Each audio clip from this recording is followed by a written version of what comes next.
Beautiful. Beautiful functions. So unlike Rogers. This seventh order, unrelated to the rest. Mocking at me. Mocking. Mock theta functions. That's what I would call them.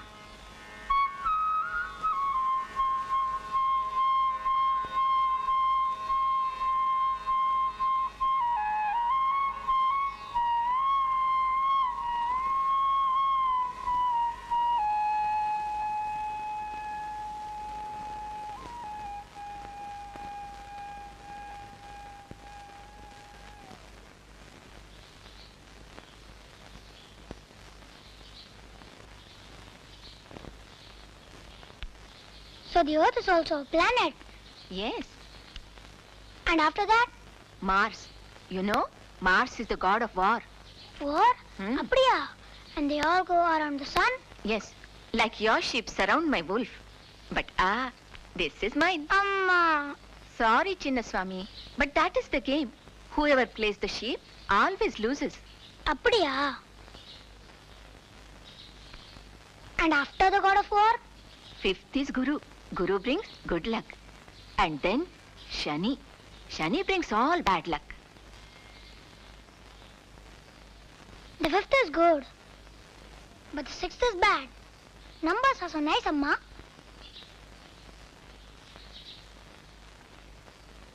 Amma, you're surrounded. Achacho, I have lost. The wolf is supposed to win. How did you do it? I did it with no numbers.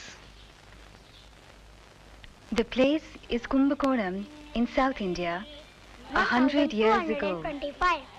Like every child, Ramanujan had a fantasy world. Only his were peopled with numbers. They became his friends. In their relationships, he saw an almost magical quality. 4 into 4, 16, plus 4, 20. Now a big number. 325 into 325.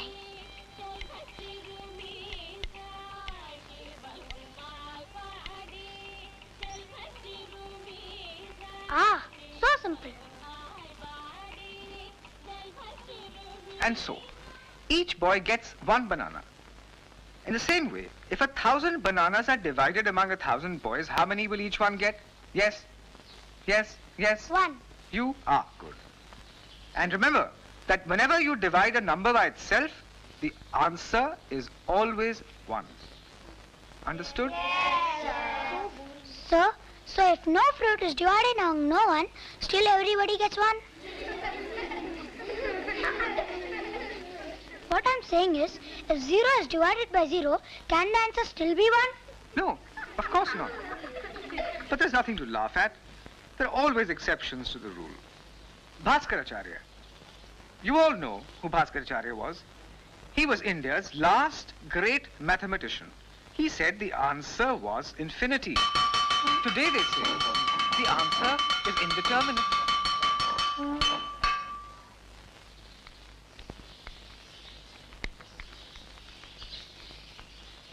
That was an intelligent question you asked. You like sums, don't you? Yes. You know, sir, I want to learn lots. I want to find out what the highest truth in mathematics is. What? What did you say? What the highest truth in mathematics is. Ramanujan, people have tried, but no one has been able to find the answer to that question yet. Not even Bhaskaracharya? No one. Not yet. The little boy realized that there were worlds of mathematics not open to him yet. His mind reached out to understand them, to discover those joys that lay beyond the scope of mundane school textbooks. In the beginning, senior students helped him in his aspirations. In due course, however, it was they who came to him for help.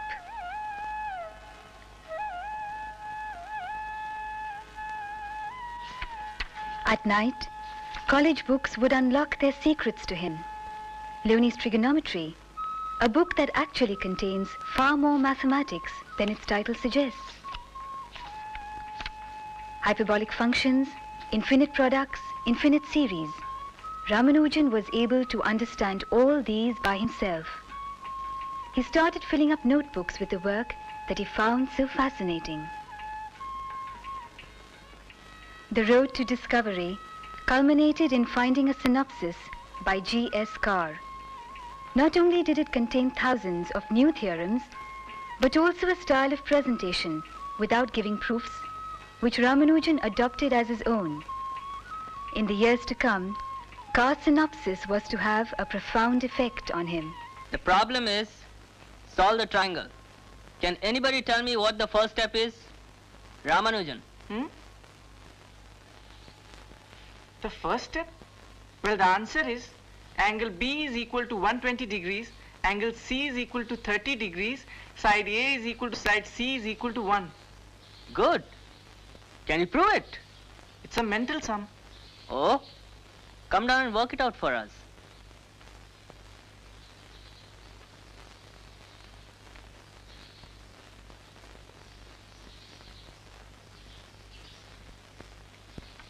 His perception of numbers was almost uncanny. The speed with which he worked at them, astonishing. In fact, there was no mathematics book in the college library which he had not studied and mastered. In arithmetic, algebra, number theory, analysis, Ramanujan delved deeper to find the hidden truths. His own discoveries began to grow, both in number and complexity. But no one was interested in knowing what those theories were. The college authorities thought he was wasting his time in mathematics, that too at the cost of other subjects in which he was doing so badly.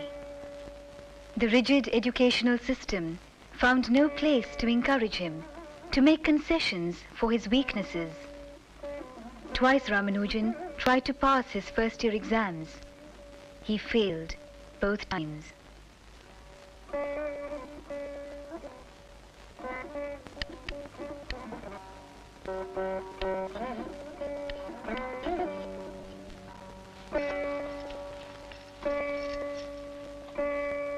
What should I do with you, Ramanujan? This is not everything in life. No job, no money, always in your own world. You have lost everything I was building up for you. Maybe I should get you married. No job, no money, always in his own world. No one could understand Ramanujan's mathematics, elliptic modular functions, remarkable summation methods in hypergeometric series, even the Bernoulli numbers. The deeper he sank into despair, the more urgent, intense, strange his mathematical outpourings. What was the source of his creative energy? Was it, as some would like to believe, the blessing of goddess Namgiri, whose chosen favorite Ramanujan was supposed to have been? Often he would mourn. Many a great man like Galileo has died in the Inquisition. It will be my lot to die in poverty. His notebooks stand testimony to the anguish of those early years. Only after repeated attempts on his part did a few mathematicians begin to take notice of his work. But the mathematical circles at large failed to appreciate it, partly because it was so advanced. For years this treasure lay dormant. It is only today that we are discovering the legacy of Ramanujan.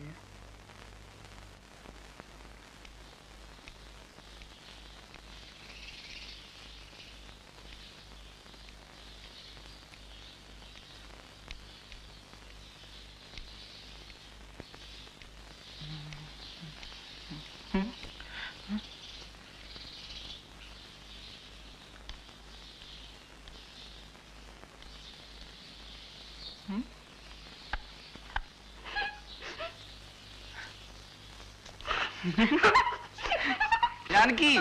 Janaki!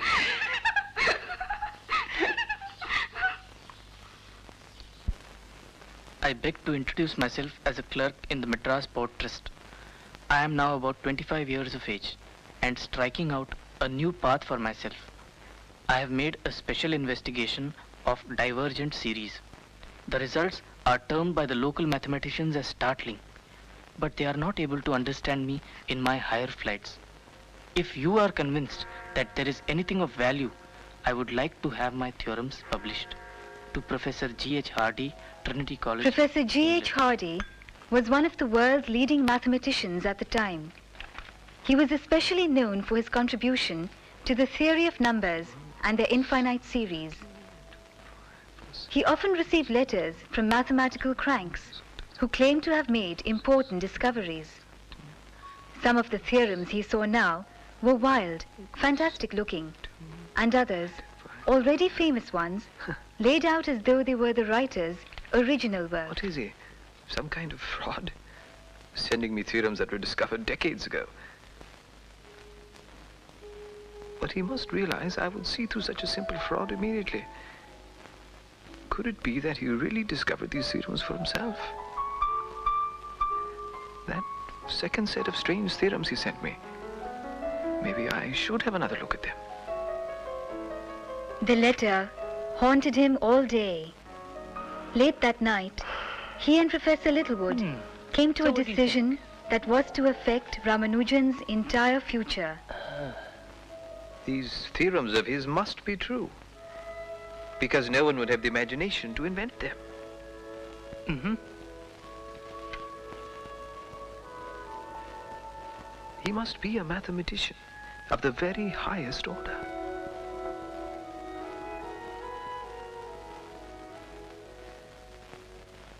After a year of correspondence, Hardy persuaded Ramanujan to come to England. He reached Cambridge just a few months before World War I broke out.